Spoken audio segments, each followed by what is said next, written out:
Do you yearn for more dumb journalism? Don't worry, some dumb journalists have supplied another batch. Here it is. There are so many economic indicators these days, it's hard to tell one from another. But for me, I measure the economy in super yachts, and as you can see here, there's been a loss of 18 super yachts. That's very significant. And, this is something that's very close to me. In fact, I'm recording this TikTok from my super yacht. I suppose there are other ways to judge the current economy.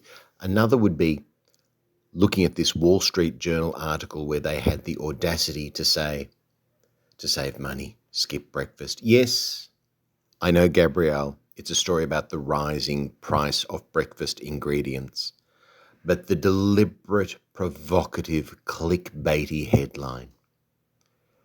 A better headline might have been, hell, normal people can't even afford breakfast anymore. That sucks. Something's wrong.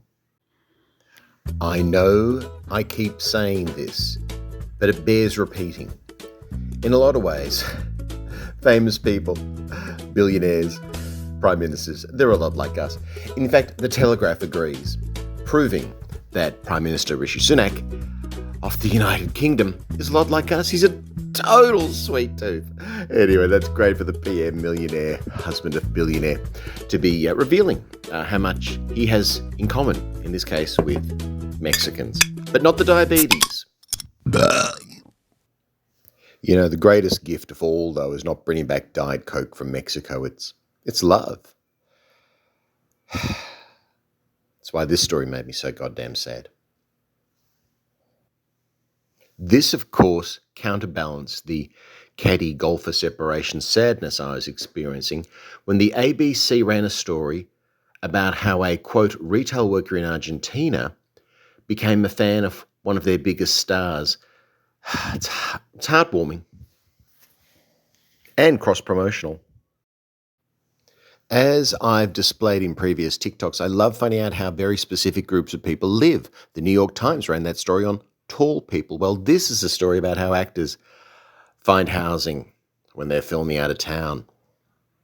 Answers to the questions you've never thought. One question I have thought a lot is, once those actors and those famous people get in their houses, what about their bookshelves? I'm not talking about the books themselves. I'm talking about literally the shelves on which the books sit. Special kudos to New York Magazine for somehow persuading 6 reasonably sort of prominent people and their publicists to say yes to this dumb journalistic idea.